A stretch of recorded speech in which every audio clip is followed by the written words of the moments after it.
JD, I just want to say that, you are the most professional, most competent, just best to work with marketing person I've ever worked with. Thank you, Joe. Thank you. I'd like to say that. Right.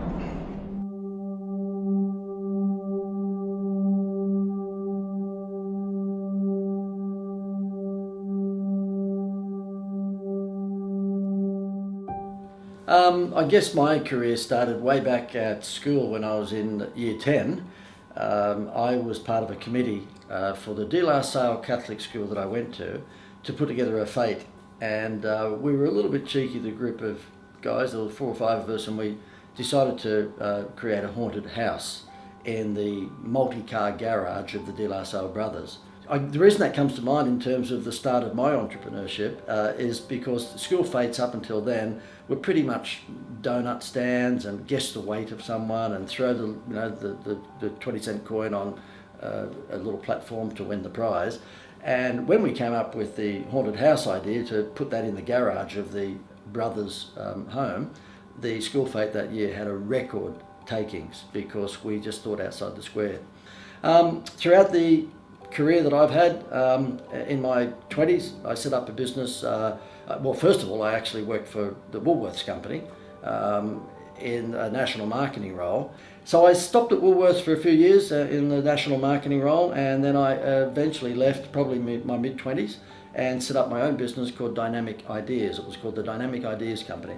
And we were having a really, really good run. In fact, we ended up stumbling across the trading card business, which is the bubblegum cards, and ended up taking out the license for things like Batman, the Batman movies at the time, and a whole bunch of other movies that were coming out, Aladdin and Beauty and the Beast. And the piece de resistance in Australia in terms of trading cards was of course the football codes, the AFL or the Rugby League. And as it turned out, we were doing really well. I thought that everything I was touching turned to gold.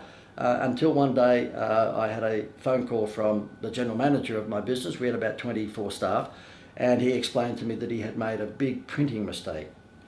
And that printing mistake, unfortunately, was a really big one, and it cost me a few $1 million.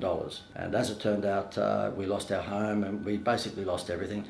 And the bank said to me they'd give me 1 month to see if I could get my act together. In fact, they were about to close me up, and I said to them, look, I'm pitching for the Rugby League trading card license.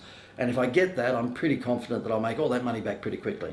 And I rang the Rugby League decision maker over and over and over throughout that 3 weeks period asking, excuse me, his name was Graham Clark. He's a great friend now, but I didn't know him at the time. And I said, have you made the decision on who's going to get the Rugby League card license for next year? Because there were 5 companies pitching for it. And he said, no, I haven't made the decision yet. Haven't made the decision yet. Haven't made the decision yet. And I remember one day dropping my children at the time. My 2 children were, we've got 6 children, but 2 of them at the time were 6 and 5 years of age, I think. And I dropped them off to a Catholic school one morning, and there was a church next door. And I went into the church to say a prayer. And my prayer to the big guy upstairs was, look, can you please just let me have a house back again? I don't want to be rich again. All I want to do is put a roof over my children's heads. And if you are kind enough to let me make this comeback, I promise I'll do something. I'll just do something that's inspirational to other people to just not give up. When things are tough, just don't give up. And 3 weeks went by and we had not heard from the Rugby League. I kept on ringing, but nothing happened. And on the day that the bank was about to close me up, the day that the bank decided that that's the end, I'm going to close you up, guess what? I got a phone call from Graham Clark from the Rugby League, and I gingerly took the call, and he said, we've made our decision on who's going to get the trading card license for the Rugby League. And I'm shaking, and I said, yes, and he said, it's you. Well, you can imagine the relief.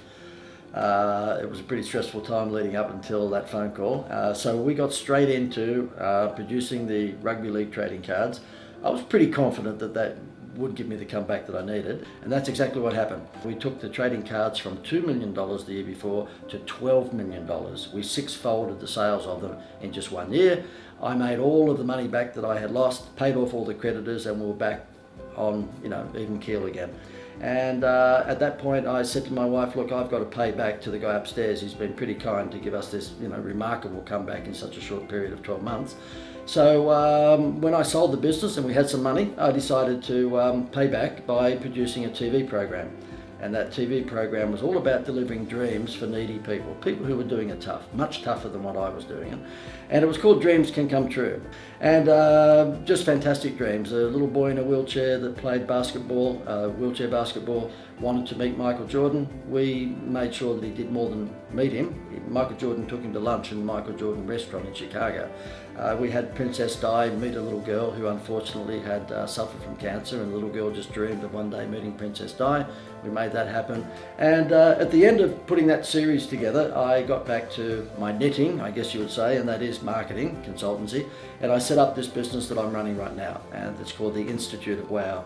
And one of my clients happened to be a bank. It was called the Greater Building Society, a financial institution. And I was lucky enough to score none other than Jerry Seinfeld, the world-renowned comedian, to be spokesman for this bank. And that's where we are today. I'm really, really pleased to be, sort of running the business I'm running, because it's all about showing business owners how to attract people to their business by using this wow factor direct response marketing formula that I have. And I guess if I finished on anything, it's probably best to finish on something that hopefully is at least mildly inspirational. And that is that no matter what happens in life, no matter what sort of, difficulties you come across, just hang in there. Never, ever, ever, ever, ever, ever give up. And if you do that, then there can only be one result, and that result is success. I'm John Dwyer, and that's my story.